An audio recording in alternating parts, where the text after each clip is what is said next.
the devastation took place because of the cloudburst is right there for all of you to see, viewers. It was just a matter of seconds in which there was a cloudburst, and what followed was the flash floods, and with it swept villages, and many people are missing right now. The death toll stands at 2, but what you're looking right now indicates that it could be far more.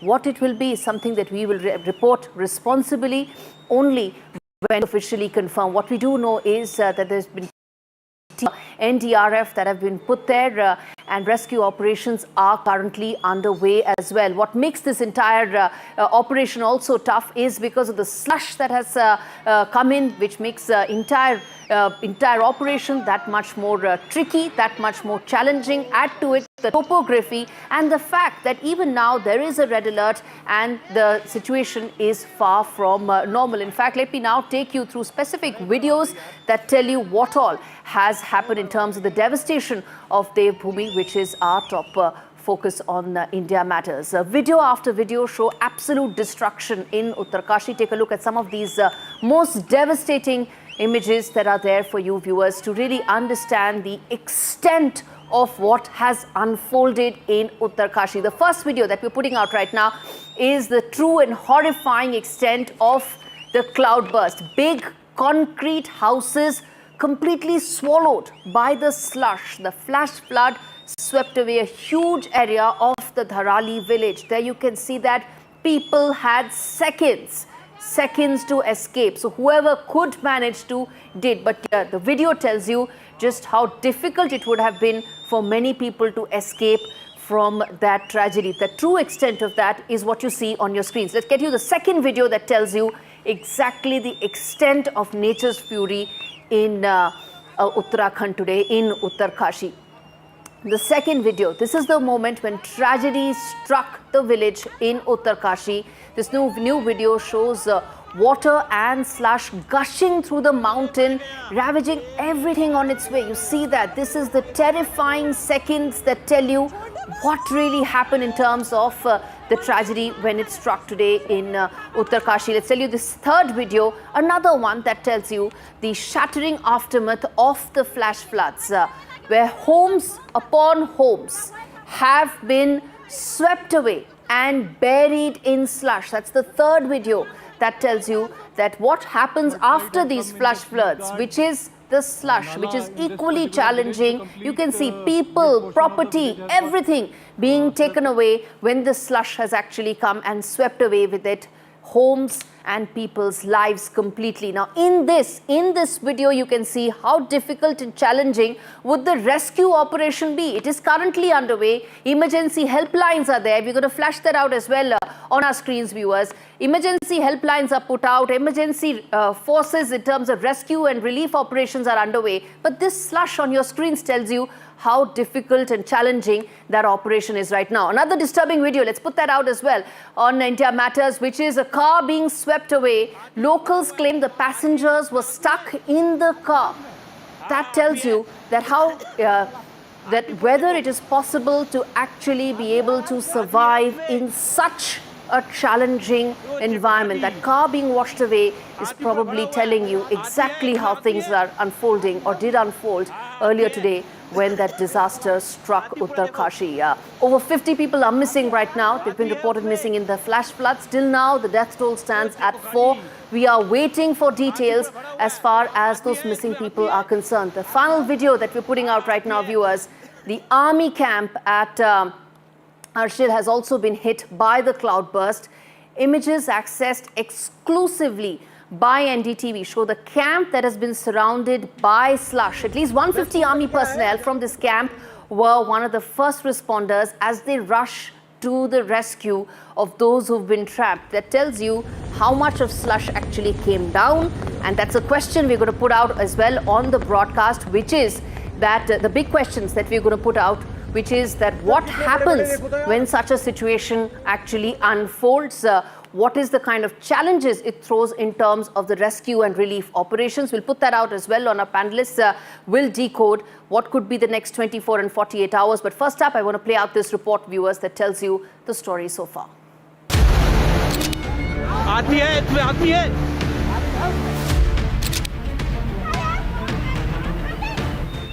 Nature's fury in full force. Death and devastation in Devbhoomi. A village washed away. Houses crumble in the face of raging waters. Screams and shouts of people running to save life. As a cloudburst triggered devastating flash floods in Tharali village in Uttarkashi district of Uttarakhand, multiple videos captured the scale and horror of the tragedy. This video shows the gushing water in full force, destroying everything in its way. Houses to cars to trees. Scared people scrambling to escape the advancing fury. Another video showed the sudden gush of water from the heights onto the unsuspecting village, sweeping all in the way with full force. An eyewitness documented the aftermath of nature's fury. Houses, cars, everything buried under the slush left behind by the flash floods. This video shows a man trying to navigate his way through the slush, falling in the effort. The cloudburst took place in the catchment area of the Kheer Ganga river, leading to the devastation of Tharali village in Uttarkashi. The area is just 4 kilometers from the Harshil army camp, which was also washed away. The mammoth tragedy overwhelmed the region and triggered an emergency multi-agency response. सेना के लोग और आपदा प्रबंधन विभाग और NDRF, SDRF सभी काम कर रहे हैं। आदरणीय प्रधानमंत्री जी ने भी लगातार हर संभव सहायता के लिए वहाँ पर NDTV की कंपनियां और कंपनियों को भेजा है। बचाव के काम के लिए थोड़ा सा कठिन स्थान है वो, क्योंकि वहाँ पर बारिश भी हो रही है और इस समय वहाँ थोड़ा कोहरा भी लगा हुआ है। Teams of Army, NDRF, SDRF were rushed to the affected areas for rescue operation. A bridge leading to the affected also came down, snapping the connectivity and weather hampered the relief operations. पुलिया भी वहाँ से बह गई है, तो उसके लिए हम लोग अभी BRO से भी और ENC इंजीनियर इन चीफ हमारे PWD के हमारे साथ हैं। मौसम भी अभी इस ऐसी स्थिति नहीं है जिससे कि हम लोग हेली सर्विसेज को वहाँ के माध्यम से वहाँ पे राहत और रेस्क्यू कर सके।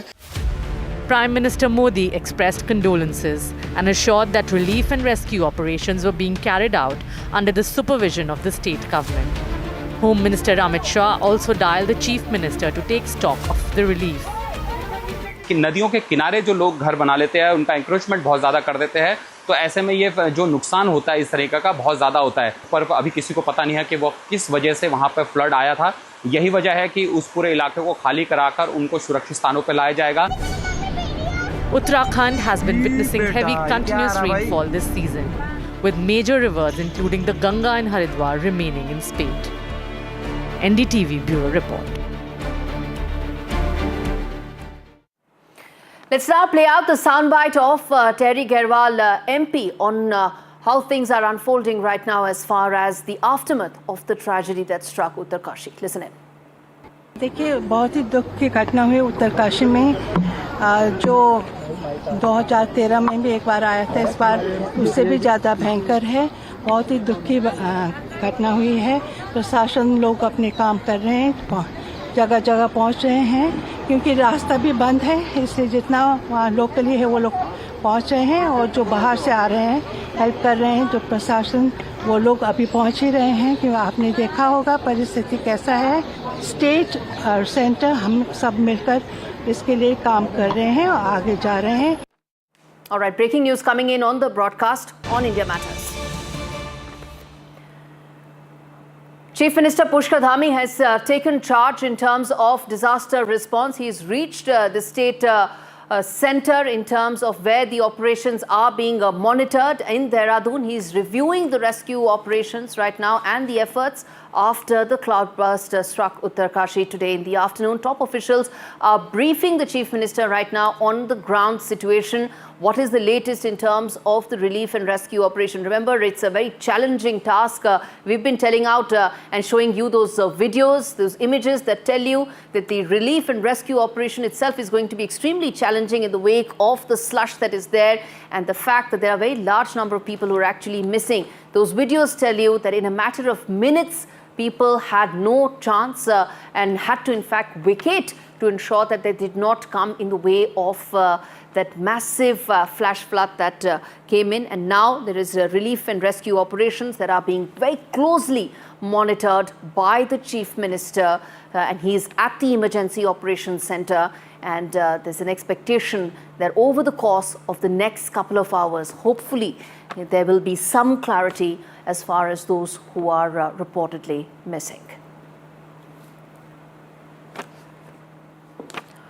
All right, viewers, as we keep getting you live details and updates in terms of how things are unfolding right now, rescue and relief operations, let's quickly now tell you why is it that Uttarkashi is so vulnerable. This isn't the first time there has been such an incident that has happened. In fact, 2013 is when those devastating floods actually came in Uttarakhand, that was in the Kedarnath area. And since in the last decade or so, Uttarkashi continues to remain extremely vulnerable. Let's put out those basic points that tell you why is it that this area remains so vulnerable. First and foremost, which is the point, is that deforestation weakens the soil stability, of course. So this is something, and that's the classic development versus ecology debate. Where do you draw that fine line is something that public policy is all about. Well, unregulated construction is another aspect which has worsened the entire flood impact. We've seen a lot of rampant construction that has taken place around the floodplains, and that complicates matters because that is when flood impact is worse. The other important part is the terrain factor, which is that steep and rugged terrain leads to water actually rushing very rapidly, and that makes matters worse. It aggravates the particular situation, whether it is in terms of the flash flood. This terrain needs to be kept in mind. The air rises quicker in mountains. That causes very sudden and intense rainfall. Remember, this is what cloudburst is all about, which is that there's a very high and rapid intensity as far as rainfall is concerned, and that leads to flash floods. And because air rises very quickly in mountains, this compounds matter. So these are really the broad issues as far as why Uttarkashi remains extremely vulnerable. Now let's put out those big questions that NDTV has been asking in terms of why, while we continue to focus on the tragedy, these big questions need to be asked. First and foremost, did the cloudburst sensors function today? There's been an elaborate system that has been put in place. Did it work today? That's the first question. The next key question that we are asking is, why didn't the forewarning system alert the Tharali village in time? You saw that video, viewers. The people in the village had seconds to escape. Why were they not given enough notice? What happened to that EWS, the early warning system that has been a major focus area in terms of priority? Next up, what is it that the data captured in terms of sensors before Uttarkashi cloudburst? Remember, as far as the entire system is concerned, it relies on data. You have accurate data, you put out the signals in time. What is it that the data mechanism was putting out? Next up, are these sensors actually operational, maintained? Basic question, but needs to be asked. At the end of the day, you may have an elaborate system, but is it working? Is it operating? Is it being maintained? That's the key question. And lastly, which is that, was there a flash flood alert given in time? That's equally important. And these are the questions that we'll try and get an answer to. Let's quickly now rope in guests joining me this evening on India Matters. First and foremost, Rajat Sengupta, Associate Editor of Down to Earth; Shloka Nath, CEO of India Climate Collaborative; General Sanjay Kulkarni, Defense Analyst, someone who understands this area very well; and we also have Mr. Amitav Ghosh, who's the author and columnist, and also someone who understands environment very closely. In fact, Mr. Ghosh, let me start with you. Many would say, in terms of, and you're somebody who's tracked these environment tragedies that have unfolded in the region in the last 2 decades or so. You've studied this area very well, and many would say that probably not enough lessons have been learned so far. Everybody goes back in time to 2013, 2021 to repeat the fact that maybe enough lessons haven't been learned. Well, first of all, thank you very much for having me. I was like everybody, everybody who's seen the footage. I was horrified by what happened. But you're absolutely right. Not only has nothing been learned from other tragedies like this of the past, I think things have actually gotten worse. In fact, considerably worse. And, we can't blame it all on climate change. That's really the problem. Because often now you'll see ministers and politicians and so on saying, oh, it's all the fault of climate change. But it's not. It's really not. It's a fault of public policy. It's a fault of planning. I mean, when you look at those narrow mountain valleys, I've been on these pilgrimages myself several times, in fact, I can tell you. And those areas are not meant to be heavily trafficked. They're extremely fragile mountainous regions. And now, with the danger of climate change, we know that there will be more and more rain bomb events. And when rain bomb events happen, this is exactly what happens. You get a massive amount of rain coming down a steep valley, and the water has nowhere to go because the valley is a V-shaped valley, and the water will just run along the bottom of it. This isn't just the case in India. A similar thing happened in Pakistan recently, also in the United States. So we see this happening again and again, and yet there are no building restrictions, no regulations, more and more tourists being transported into this area. And really, it's a travesty, honestly, because, the whole point of the Himalayan pilgrimages was that they were difficult.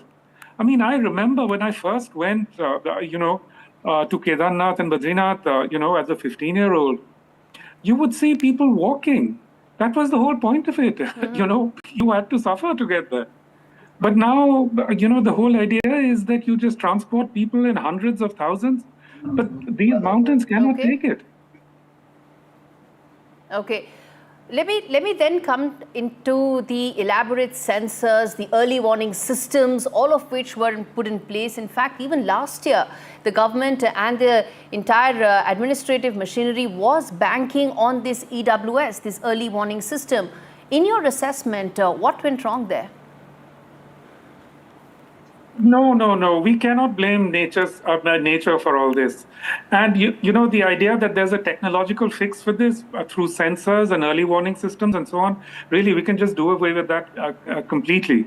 Because, the whole point of events like these is that they are completely unpredictable. They strike you where you don't expect them to strike. The problem really lies in building very low in the valleys, the problem lies, first of all, with deforestation upriver. Deforestation creates the conditions. I mean, if you've seen the water that came down that river, these used to be clear streams. Yes. But the water that came down was almost black. And that's because it just came surging down the mountainsides with no trees or forests to hold the landslides back. So this isn't just a flood, it's also in some sense a landslide. And where else is the water going to go but into that very steep valley? One thing that we don't adequately recognize, I think, is how incredibly fragile these mountain environments are. There are these rain bomb events when, of course, you get these flash floods. But there are also GLOFs, that is a glacial lake outburst phenomena, So we had that in Sikkim not long ago. Really, what we need to see is a deep retrenchment from building in these ways in the mountains. Mm-hmm. Okay. Given how things stand right now in terms of, if one were to look ahead, one of course is the rescue relief operations, which will be the immediate priority of the government, of the administrative machinery. But Mr. Ghosh, if one were to look ahead in terms of the next key areas to focus on to ensure that a similar tragedy doesn't strike Uttarakhand again, what would be your key set of priorities? I'm not an expert on this particular valley, on these particular mountains. But one thing I can tell you is that I am sure many local people would have predicted something like this. Because we see this in Joshimath with the crumbling houses and so on. Local people are very profoundly aware of their environments and their ecological constraints. So I would say very forcefully that what is needed is more consultation with the people who live there. the villagers who live there, the local people, and I'm sure they would have a great deal to say, and they would know much better, in fact, than outside experts. Okay. Which brings me to ask you the one question. You mentioned deforestation right at the beginning of this interview, and that's something that many have been talking about. But sir, there is that fine line between development and ecology. Ecological concerns are very important, but so are development, right? So where do we actually draw that fine line between environment and development? What does that mean? It's this absurd word, development. I mean, suppose building a fancy restaurant on the banks of a raging river is development, but then one day it'll come, the water will come, and it'll take away your restaurant and it'll take away your life. So how is that development? I mean, doesn't there have to be some sense of precautionary prudence in these matters? All right, Mr. Ghosh, we leave it there. Thanks much for speaking to NDTV. Amitav Ghosh is someone who understands that area very well, and environment is a matter that's very close to his heart. In fact, let me take some of those points to the panel joining me, Rajit Sengupta, Shloka Nath, and General Sanjay Kulkarni. And as we talk, viewers, the focus will be on what lies ahead. Let's also not lose sight of the immediate, which is the relief and rescue operations. And General Kulkarni, let me start with you there. You know this area very well. You know the topography. You know the fact that after the flash flood, the entire operation from a rescue point of view is going to be extremely challenging. Walk our viewers through what is it that we are looking at over the course of the next 24 to 48 hours. Gauri, I am from the Kumar regiment. So I know very well what exactly happens over there. The army will have the ITBP, will have the NDRF, the SDRF, the BRO, all of them. Everybody will be working. That there is no denying the fact. Everybody will be, the rescue operation will have started. But the weather is a major challenge. It's still raining over there. The mudslides are very difficult to do. I have experienced one in 2010 in Ladakh, again in 2013 in Kargil. So I know what a cloudburst really means. But then it's a natural phenomenon. Whatever we might say, it's not so easy. None of our instruments can work. It isn't something like that which can tell us that there's going to be an earthquake tomorrow over here. Or if that was so, then the Russians would not have had an 8.8 earthquake on the Richter scale then. So it's not easy. These are natural phenomena because obviously the clouds are going from northward towards from the Bengal, Arabian Sea, what you were mentioning, the hot and the cold, all these kind of phenomena do occur. But what is more important is, you see the kind of development. The development is all quite new in just about 5, 7, 8 years, because you can see the buildings, you can see the kind of things. We all have experienced it, what it was a decade back, what it is today. We have to control them. That there is no denying the fact. You can see the rallies. Obviously, everybody seems to feel that for the last 10, 15 years, 30 years, which may never work. It's all absolutely khali. Let's go and occupy it. The government gives you sanctions. Okay, construct this. You have this hotel coming up. You'll have this home stays coming up. Tourism developing, the roads widening. Obviously, the trees get cut and in the bar. But these are all Himalayas. Absolutely new. Sedimentary. They are very solid. Tunnel making isn't easy over here. It could be very easy in Europe in the Alps, but it's extremely difficult and very, very difficult to retain and hold in the Himalayan region. So we all experience it.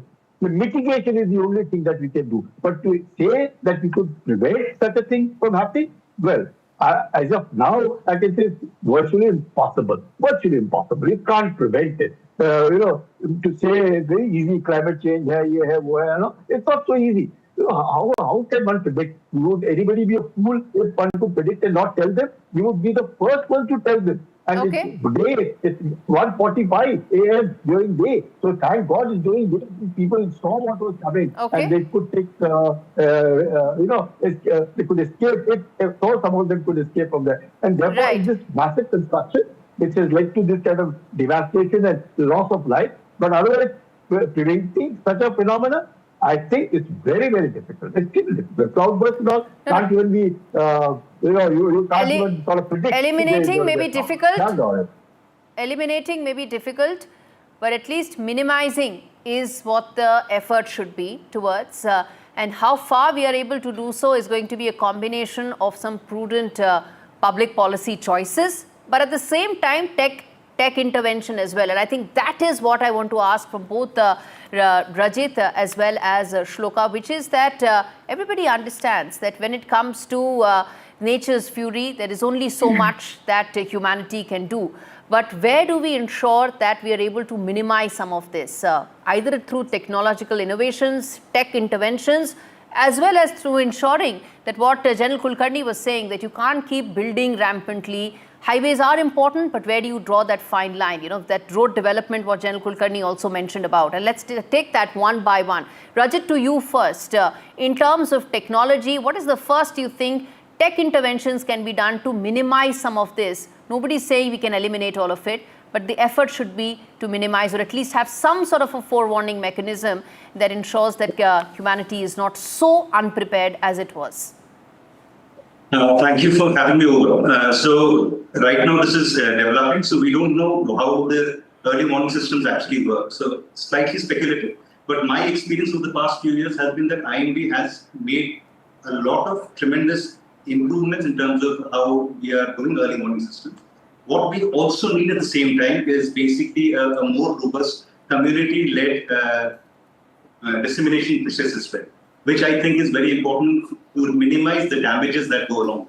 So community has to be involved, and they have to be told beforehand that such a thing is going to happen. Like in this case, I know for the fact that IMD had predicted heavy rains. It did not predict cloudbursts. And IMD has also not said that cloudbursts have happened right now. It is the Uttarakhand government which has confirmed cloudbursts so far. So heavy rains was something that IMD had predicted at least 48 hours prior to today's event. But disseminating that information and also getting the movement on ground is also something that is important. All right, Shloka, come in there on several of these aspects that Rajit is mentioning. So firstly, the idea that we have to choose between climate and development is actually a completely false binary, especially in a country like India, because development that ignores climate risk is not development at all. It's actually deferred disaster. What good is a road if it's going to get washed away every monsoon? What good is electricity if the village floods before it can even use it? So firstly, climate action is development when it protects lives, when it secures livelihoods, when it builds resilience for those who are most vulnerable and the people most exposed to climate risk, as we saw today. So we have to shift the question from how much can we build to what can we build that can withstand what's actually coming. Because if we continue to build without climate foresight, we're simply rebuilding more loss. The other thing that I do want to say is that, yes, of course, there are many, many solutions, but the biggest barrier isn't technology or funding, it's mindset. We still treat disasters as isolated events instead of symptoms of a much deeper climate crisis. That means that we're always reacting, we're rarely preparing. Shloka, everybody is pointing out the pattern that has come in, the frequency with which you are seeing these flash floods in Uttarakhand.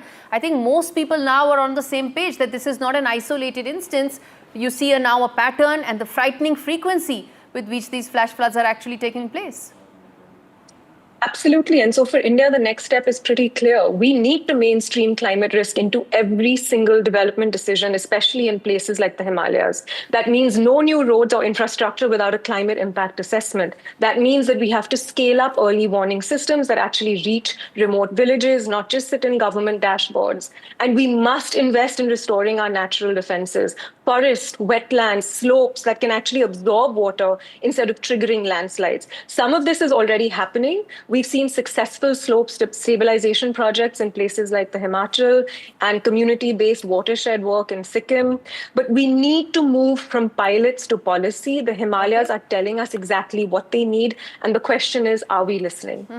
No, you've raised some very important points, especially the one where you said that this is any development that doesn't keep climate action at its core is just a deferred disaster. That's the word that you used. And it's important to probably get some voices from the administration who right now, of course, are focused on the immediate. Viewers, let's understand, while we are talking about what happens in due course of time, one mustn't lose sight of the fact that as things stand right now, there are at least 50 people who are confirmed missing, and rescue relief operations are extremely challenging and currently underway. Helpline numbers on your screens. Let's quickly now tell our viewers in terms of why there's been a rise in cloudburst, and then we come back to our panelists here. Now, first and foremost, why is there increase in terms of the pattern that we're talking about cloudburst?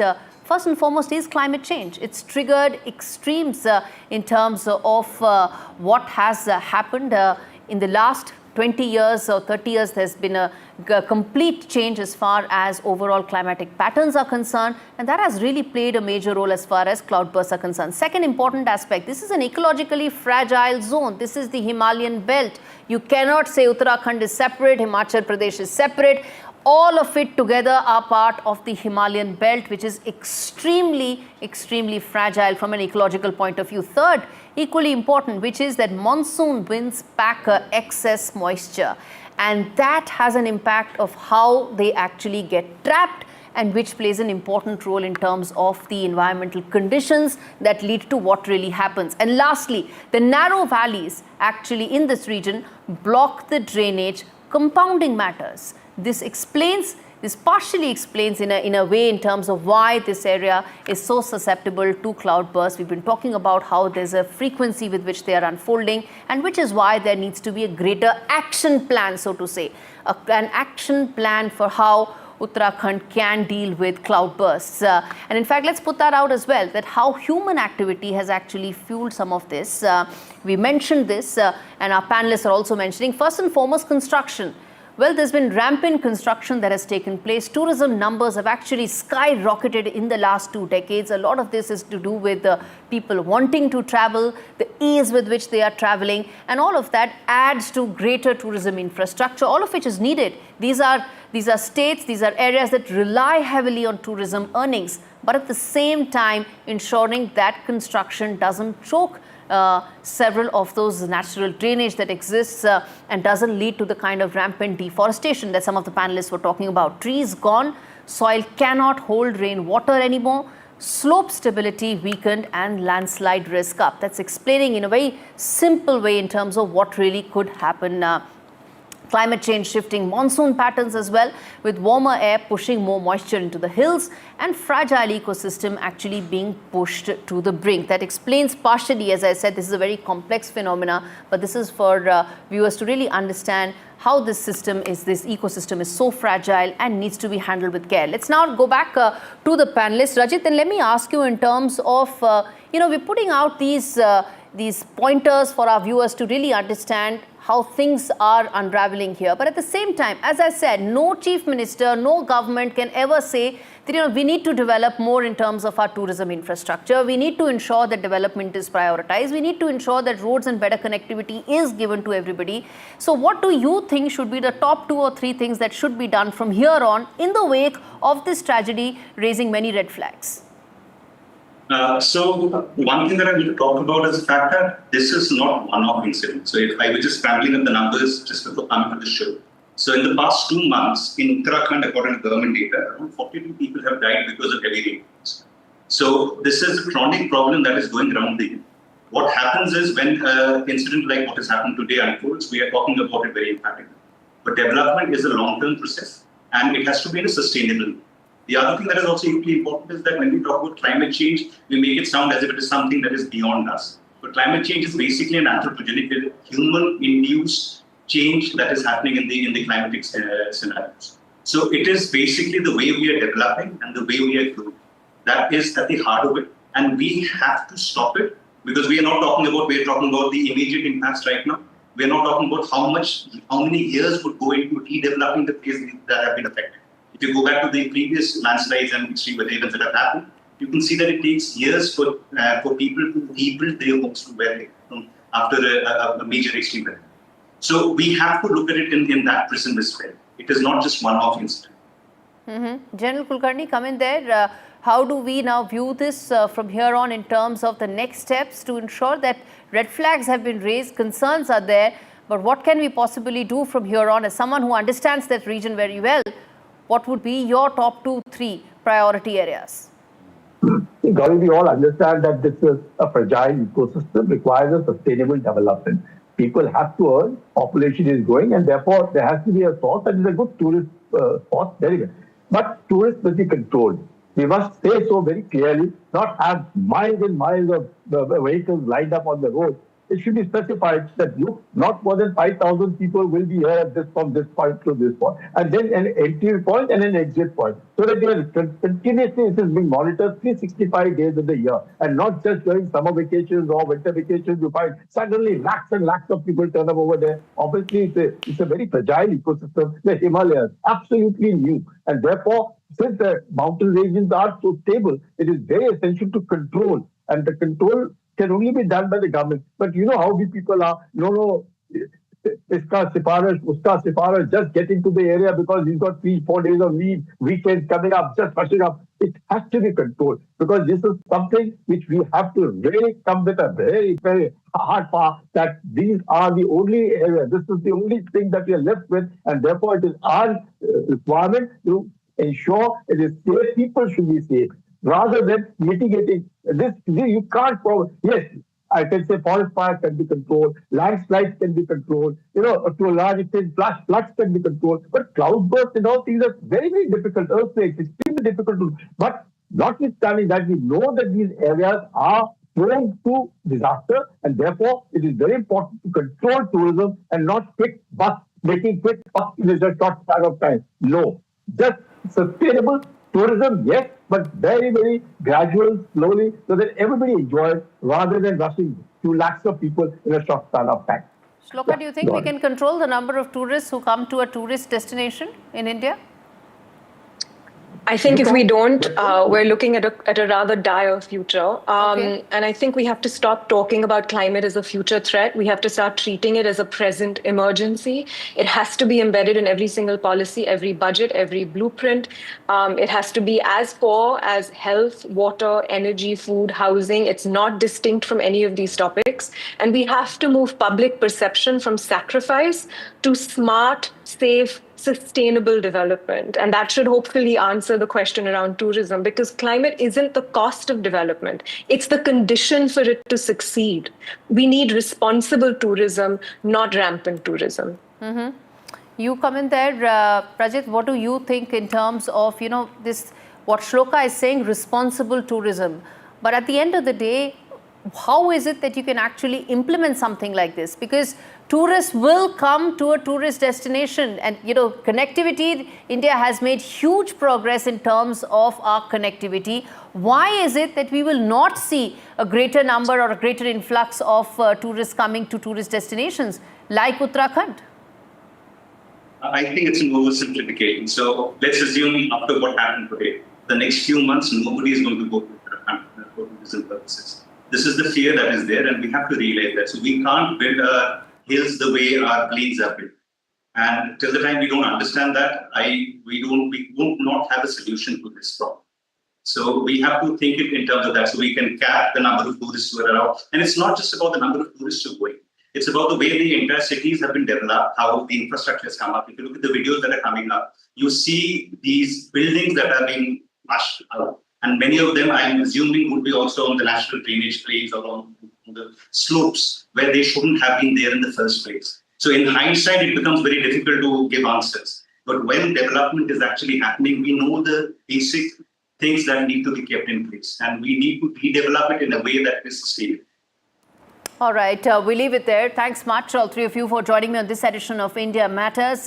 As we've been pointing out, climate emergency is not something of the future. It is now a present concern that needs to be identified. Even as viewers, we continue a very close watch on how things are unfolding in terms of the rescue operations that are currently underway. The visuals on your screen tell you how scary and how devastating these flash floods have been today that struck Uttarkashi, and we're going to keep coming back to you with updates in terms of the rescue and relief efforts. On that note, a quick break. We come back with lots more on the other side of India Matters. Stay with us.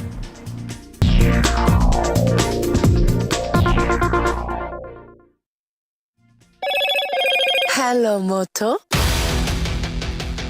Moto G96 5G. all eyes on you.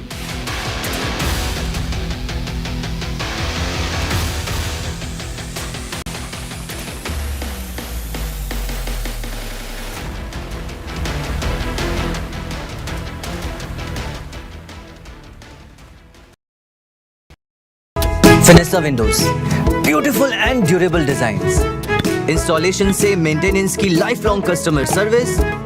आपके घर में Fenesta नहीं है तो call कीजिए। Finer फिनेस्टा। जब मुंबई से वापस कोल्हापुर शिफ्ट हुआ तो सबने कहा कि ड्रीम सिटी को छोड़ रहा है। ड्रीम सिटी, तो मैंने कहा ड्रीम में तो यही गलियां आती हैं।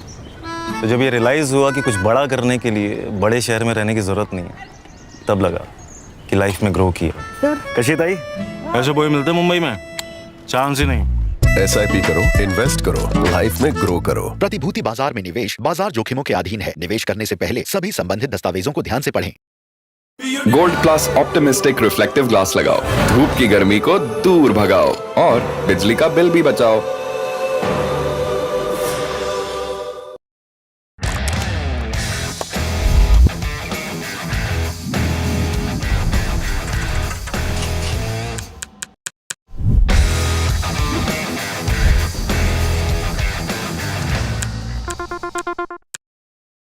फिनेसा windows, beautiful and durable designs, installation से मेंटेनेंस की लाइफ लॉन्ग कस्टमर सर्विस। आपके घर में फिनेस्टा नहीं है तो कॉल कीजिए। Finer Fenesta. My birthday gift to पापा, ये उनके पापा की पहली गाड़ी एक गराज में पड़ी थी दार्जिलिंग में। फिर 3 मैकेनिक, पेंटिंग, पॉलिशिंग। जब इसे फाइनली घर लाया ना, तब लगा लाइफ में ग्रो किया है।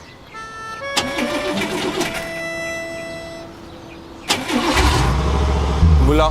SIP करो, इन्वेस्ट करो, लाइफ में ग्रो करो। प्रतिभूति बाजार में निवेश बाजार जोखिमों के अधीन है। निवेश करने से पहले सभी संबंधित दस्तावेजों को ध्यान से पढ़ें। You know, first when Sayyara released and we as audience realized, oh my God, what is happening? You know, when did you realize it? Like, it's like, I didn't expect this. What is happening? Like that wave that hits you. You know, the first thing that really hit me, I'm telling you, was a month back actually, to be honest, is when Adi sir saw the film. And he saw a very loose cut and he decided the release date. But he was always, like me and Akshay were so into making the film, I think, along with Sumanna and all. Sometimes when you're so into it and you know, you don't realize, you don't see it from, and then he saw it from a third person perspective. I mean, he was always super confident about the film. And he had actually had this talk with me about how I've done. And yeah, we all grew up. I was in the 8th grade when I saw Dilwale Dulhania Le Jayenge and said I want to make a love story like this. For a person like him to say that, you know, you've made a great film. All he had asked for me was to make your best film for me. And I did, and I'm just glad that, so that was the first thing, you know, and that validation was great. I wasn't shouting over the roof for it. It gives you a lot of confidence at that moment, you know. Absolutely. For the person who's actually put his money where it is, and he wasn't talking about anything else, but on a very unassembled film at that time, could feel the emotion and be listening. But it was the first time we felt that we made something special. But yes, once the numbers came in, I think then it was Akshay. The advance. Yeah, and the advances came in, and then people were sending me messages, and all they said, no, don't listen to anyone. So I at one point just put my phone off and said, you know, this is getting too out of hand. And then in the night we got the number. Fenesta windows, beautiful and durable designs, installation से maintenance की life long customer service. आपके घर में Fenesta नहीं है तो call कीजिए। Finer फिनेस्टा। Voice of जब officials in the house, not CISF.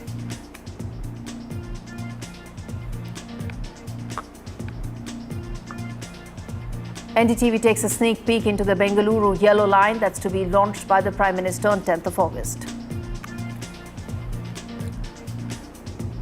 Trump doubles down on tariff threats, sets 24-hour deadline for India, says substantial tariffs in the next 24 hours. Presented by Canara Bank. Together we can.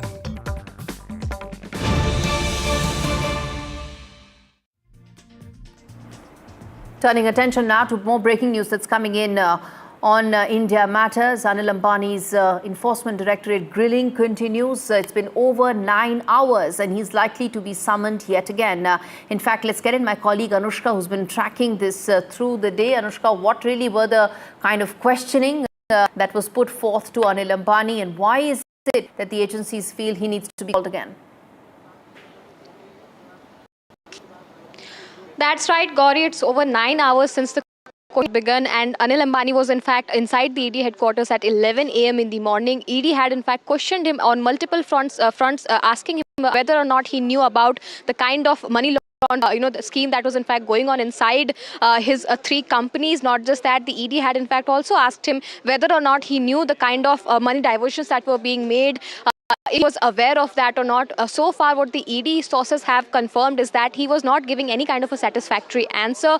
So far, he has also in fact said that he might need to take, in fact, 1 or 2 week time so that he could come up with the documents and provide that to the Enforcement Directorate. The ED is likely to call him after 1 week, and the more round of questionings will follow. What we do know by now is that on tomorrow, Amitabh, Jhunjhunwala is in fact being called regarding the same matter. He will also in fact be questioned. He's the right hand of Anil Ambani and the group companies. 3 Anil Ambani group companies, that is the Reliance Housing Finance Limited, Reliance Commerce Finance Limited, and Reliance Communications are under the radar. ED is in fact also running a parallel investigation on the Yes Bank 3,000 crore money diversion, and I asked Anil Ambani to confirm whether or not he knew that there was a quid pro quo arrangement between the then Yes Bank promoters and the ED, and that is what the ED is in fact also trying to investigate the nexus of bribe that was operating from 2017 and 2019. It's been more than 9 hours since the ED had begun the questioning with Anil Ambani, and anytime he can in fact come out of the ED office, he is likely to be summoned after a week regarding this whole investigation. So far, he has not come up with any satisfactory answer to give to the ED so that the ED can in fact somehow establish the money trail that was in fact used in this particular nexus, because this is a PMLA case. ED has to establish a money trail so that a case can be lodged on this whole matter. One major arrest has been done in this case. Partha Sarthi Biswal, who has been arrested from the Biswal, trademark private limited. He has been accused of, lending 68 crore worth, fake bank guarantees to 3 companies related to Anil Ambani. Not just that, he was in fact also accused of submitting a fake bank guarantee to SECI. So this all, comes, parallelly to the investigation that the ED had launched on the Anil Ambani Group companies. More than 35 locations and 25 people were in fact investigated in this whole matter. The ED has got their hands on voluminous incriminating documents and also computer peripherals regarding this whole investigation. Right. So far, it has been 9 hours since this case is going on. The questioning is going on, and the ED has once again is likely to summon Anil Ambani after a week, so that Anil Ambani likely to be summoned in a week's time again by agencies, because they feel that answers may not be satisfactory. I'm going to leave it there. Anushka, thanks much for giving us those details. And viewers, as far as this case is concerned, this is one of the biggest as far as corporate India is concerned. The loan fraud and Anil Ambani in the dock being grilled by enforcement agencies, and likely to continue this grilling in about a week's time from now.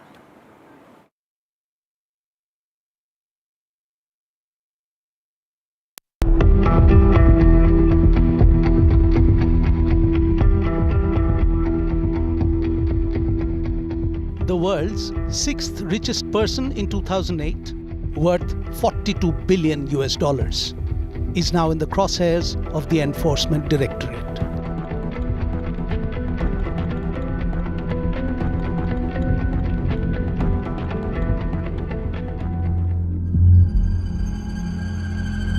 In the last week of July 2025, searches were conducted at 35 locations of 50 of his companies and 25 individuals associated with him.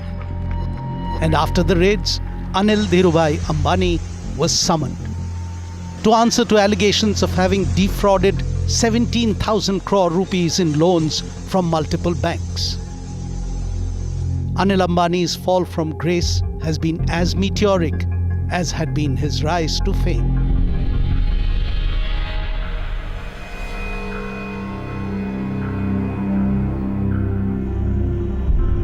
When Dhirubhai Ambani died in 2002, the Reliance empire that he had created relied on the family sticking together.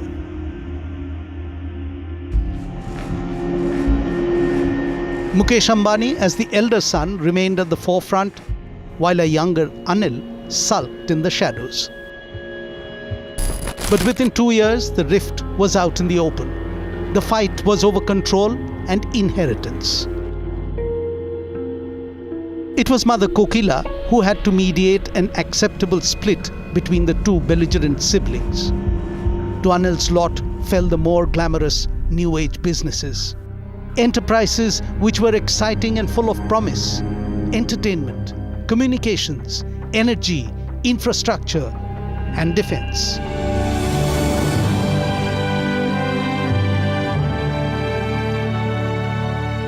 All seemed well with Anil Ambani expanding his newfound empire at a brisk trot.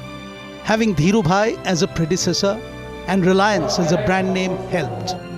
Banks lined up to fund Anil Ambani's ambitions. We are committed to replicating this resounding success in other areas of business.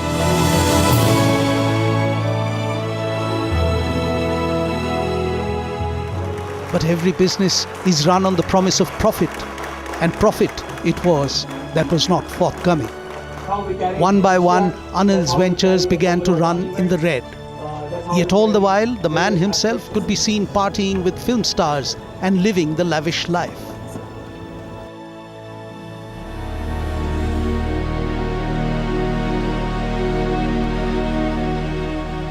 By 2010, it became evident that Anil's businesses were struggling. In 2011, the CBI launched a probe into Anil Ambani's links to Swan Telecom. It was suspected that Anil had diverted funds in the 2G scam.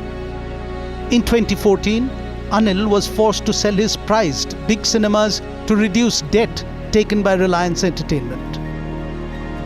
By 2018, Reliance Power's assets had to be sold off. An investment in the Dadri power plant led to legal troubles over land acquisition and drained the company of resources. By this time, the total debt of the Anil Ambani group of companies together had reached 1.72 lakh crore rupees. A year later, in 2019, the jewel in Anil Ambani's crown, Reliance Communications, or RCom, entered insolvency. RCom had backed CDMA technology, which quickly became obsolete. Burdened by loans, Anil had no option but to sell assets to anyone who would buy them or liquidate.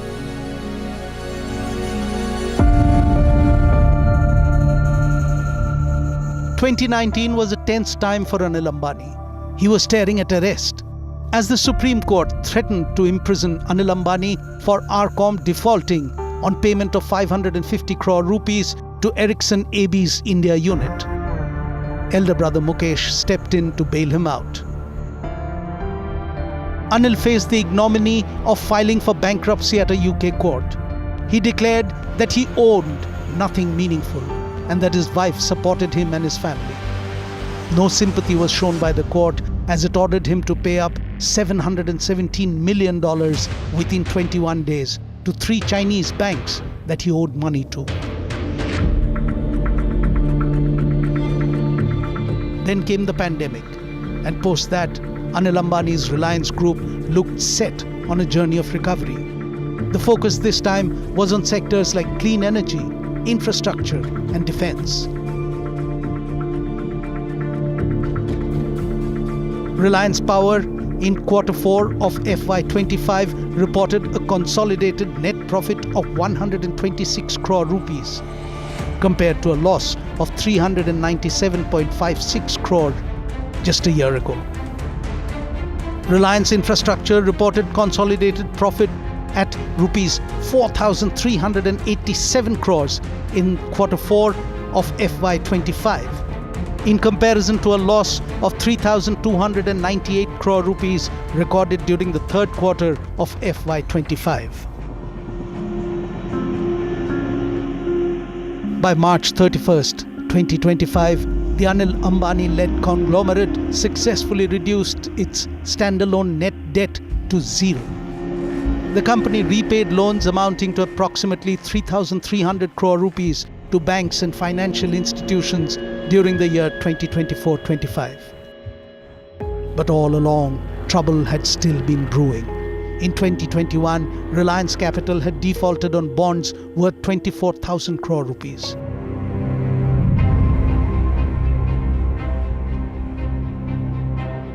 In 2022, the CBI filed an FIR, formally launching its investigation into the alleged misuse of public funds and corporate misgovernance. In 2024, market regulator SEBI banned Anil Ambani and 24 related entities from the stock markets for 5 years. This over allegations of fund diversion. Anil Ambani was also personally slapped with a 25 crore rupee fine by the market regulator.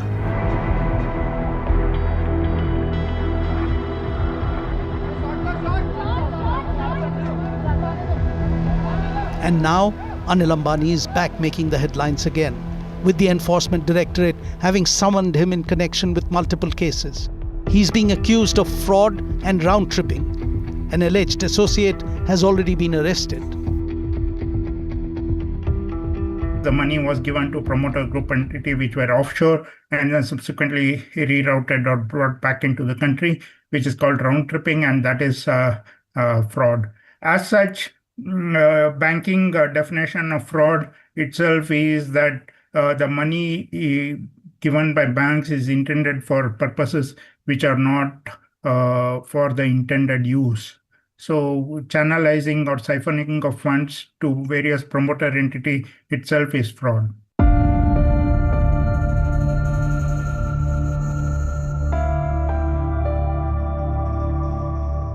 The ongoing ED probe is now one of the largest corporate loan fraud cases under investigation. A lookout notice has been issued by the ED for Anil Ambani, meaning that come what may, he cannot leave the country. He has to stay and face the allegations being leveled against him and his way of running his businesses. I think all of this is presently in the realm of allegations. The ED has had a very checkered history in making all sorts of allegations in many cases, and we've seen how those prosecutions have gone. So with that sort of caveat in mind, with that history in mind, I think even in this case, let's just look at the allegations first. They're saying that certain loans have been taken by Anil Ambani controlled entities, and that those loans were subsequently passed on to other group entities or other entities connected and associated with Anil Ambani's companies. Now, merely utilizing debt that has come in, among other group entities does not mean some offense under the Money Laundering Act has been committed. Now, unless and until there is a proper full-blown investigation, there is some proof or evidence that suggests that deliberately some wrongdoing has been done or that siphoning was intended, to jump to a conclusion at this stage, I think would be highly irresponsible.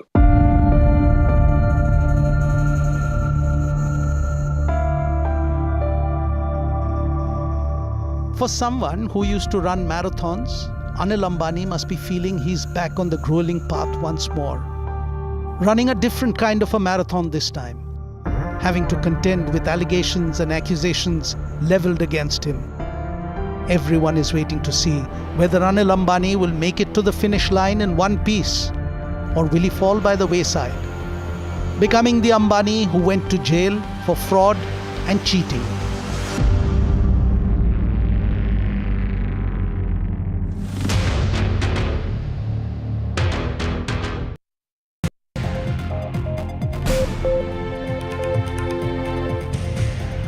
This is The Last Word. Hello everyone, and I'm Maria Shakil. We begin with the horrifying visuals from Uttarkashi. A devastating cloudburst has left villages submerged. hotels swept away.